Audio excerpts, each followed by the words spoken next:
having a beautiful Wednesday. Here we are in the middle of the week already. And yes, it's been quite the long week. Between the really cold weather and the snow, and we have more snow on the way. But this is perfect weather for us artisans to really kind of revamp and refocus on some of those projects that we wanted to get done and we just didn't. Now, as you know, I'm working on a few different projects. From the mandala crochet blanket, we come back to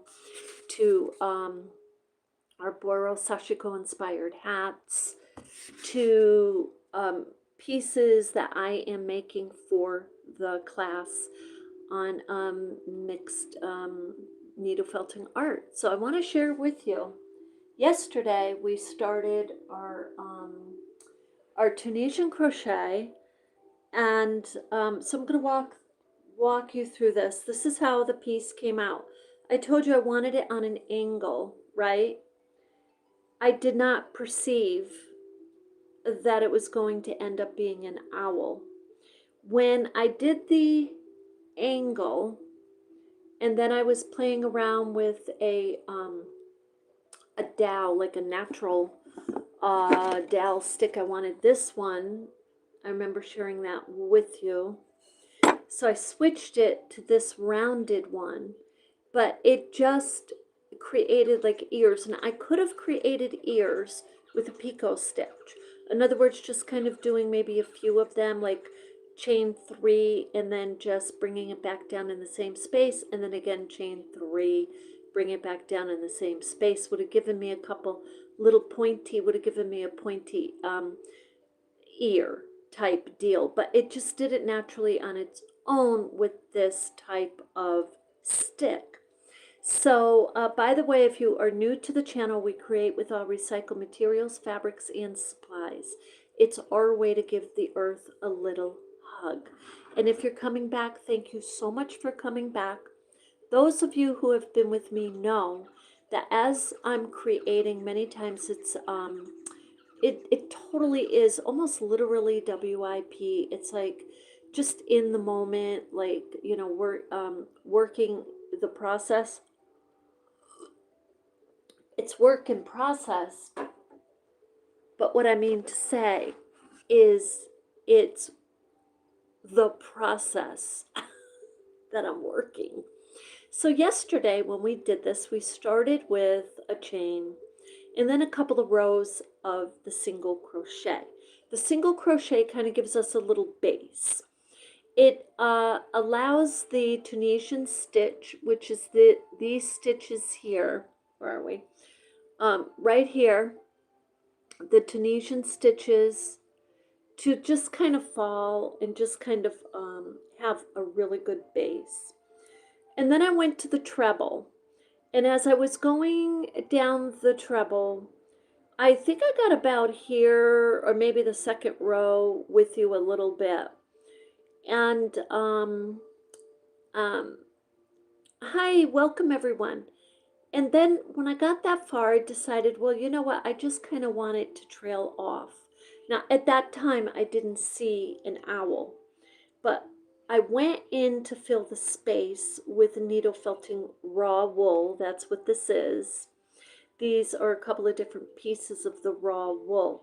And as I was doing that, it became very evident that this is before I even had it on the dowel.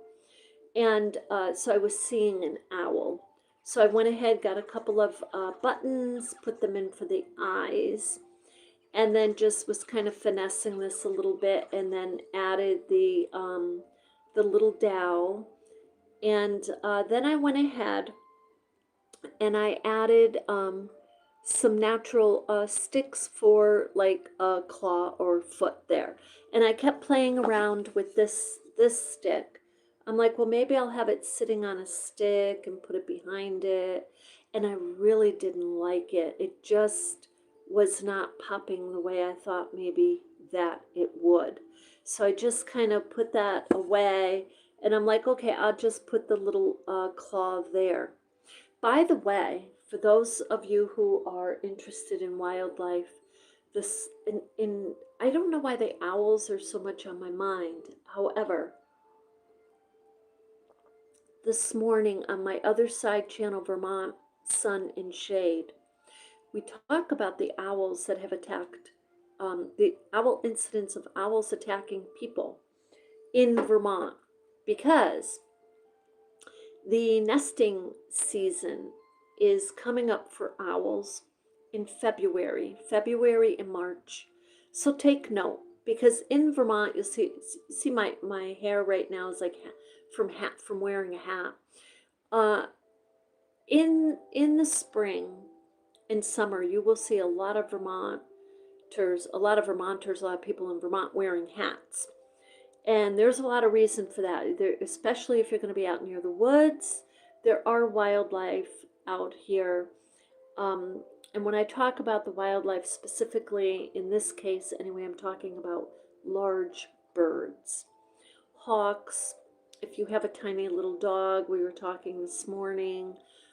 Check out the channel because we had some really good conversations. We had some viewers who actually were commenting pretty regularly on their knowledge firsthand of working with owls. So they know the owl behavior. But a lot of people love wildlife. They love owls. And yes, with your crochet, so this was, if you didn't see the video yesterday, check it out. You can always, in yesterday's video, so there's two videos I'm talking about. One is over on Vermont Sun and Shade that I just did this morning. It's live. The other one is here on Echo Art with Carmella-T. We started this together. We did the first row. We did the couple of rows together. We did it together all the way down here. We did the single crochets, and then we went into this Tunisian crochet, and then we went into this trebles, and these are trebles all the way down. I think down here what I did is, this is actually just double crochet. So did I plan to make the owl? Thank you so much, Bukran Matusi. Thank you. I did not plan this. And hi, Ash. I didn't get to see that was Ash. But this was not planned. What I was planning to do was make an abstract piece. And with just this cotton yarn that I have had this forever, because I didn't like the little ridges. I don't know if you can see. You see the ridges on it? And there just wasn't enough of it to do much of anything. So I said, well, I'll make a little wall hanging. Thank you so much. It did come out adorable, didn't it? But this needle felting right here, this is dry. What I'd like to do is make this wet needle felting, because it will change the texture. But I'm going to leave it like this for my class that I'm teaching on the mixed media, because I want them to see what you can do with just needle felting. But it is really adorable. I really, really, really like it.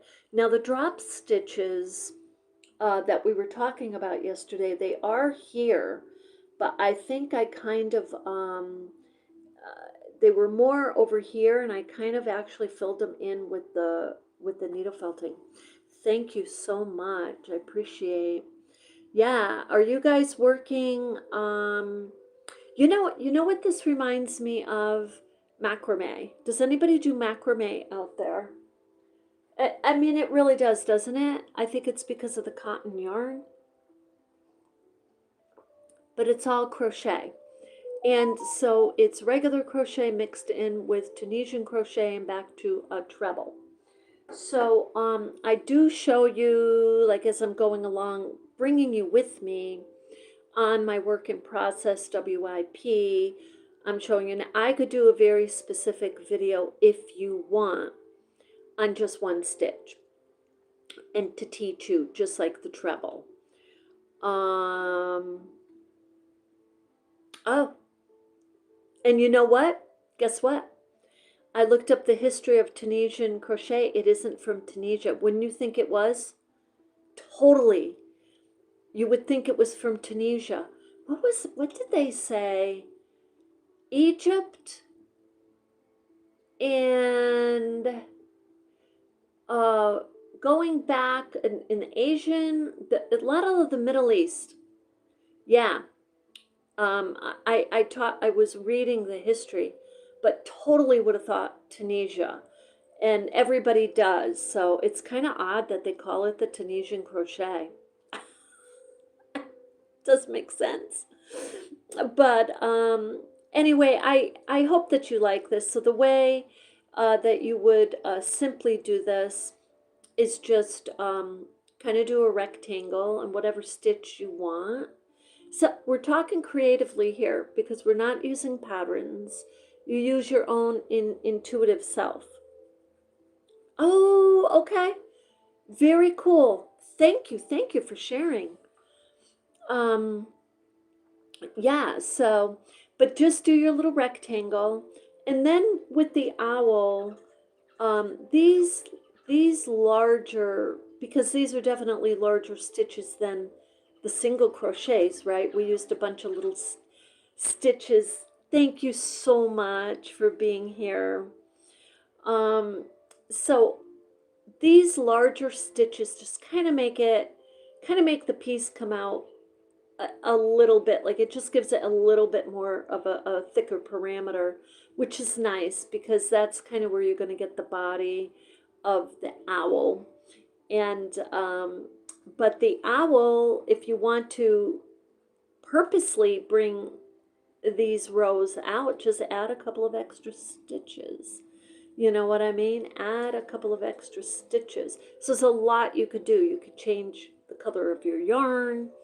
And because I made this like impromptu and it was very much of a surprise to me on what it ended up being, I think I'm going to make more. Yes. Try to make it, and please feel free to ask me questions. I'll make some more and come along with you. I'm not going to use this yarn because maybe I should, but I'm not crazy about it. And so I want to experiment with different weight yarns and different brands to make our owls. I also want to try, and this is a nightmare to work with for crochet. This is lacy crochet thread. As many of you know, we use this for our stitching. And I was going to do some stitching on the hat in this video, but I'm going to wait and finish up my preparation for the class and then come back on here this afternoon and do some stitching with you. But this you can use for your stitching. Never give up. Or your crochet. And but this crocheting with this is quite the task. But I would like to do a couple of little maybe mini wall hangings with that. So with that, I wanted to jump on here today and just share with you how I did it. I simply needle felted the wool right on to the cotton. That's all I did. Right here, for those of you who do the needle felting, I laid it right on the needle felting pad. And here's my needle. And I just simply, I didn't do any sewing or anything like that. I would like to have another live in a couple of hours because I really want to sit and dedicate at least a half an hour to stitching that hat. Because if I don't do it like that, then I don't get to it. Yeah. So I would say I'm really terrible about time. What time is it right now? So what is it, like 1? Is it like 1:15 or something? So I would be back on here about 4. Yeah. Oh, okay. Well, you know, I gotta be honest with everyone. I do not do a live at the same time every day. And the reason is I have different projects, and then I have different appointments. I have different, schedule. So that's why. But typically, and sometimes I will drop videos. I will drop videos. So the video will be on the station or the channel, and I just, maybe I did it early in the morning or something like that. But this owl, what I did is I took the raw wool here and then just started needle felting around the piece that was already crocheted, and just continued like that until it was all locked in together. And anyway, so that's how I did it. I wanted to get on here and share because there were a lot of people yesterday. It was over a couple of hundred. And I think it's wonderful that you want to, that you want to learn to crochet. And I'm going to tell you something I'll be bringing to this channel. There are other ancient ways to crochet, and they are very interesting. Not a lot of people are doing them because they're very intricate, but it is very interesting, and I want to do some of them.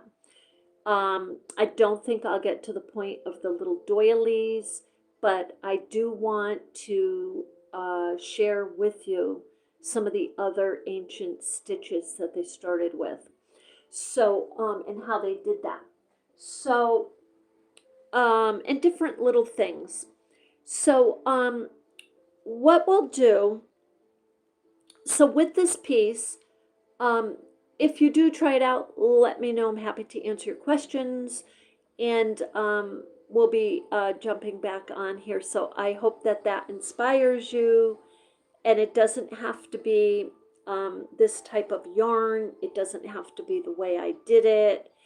You can create your own intuitive wall piece, and just see how it comes out, and and kind of play around with your stitches.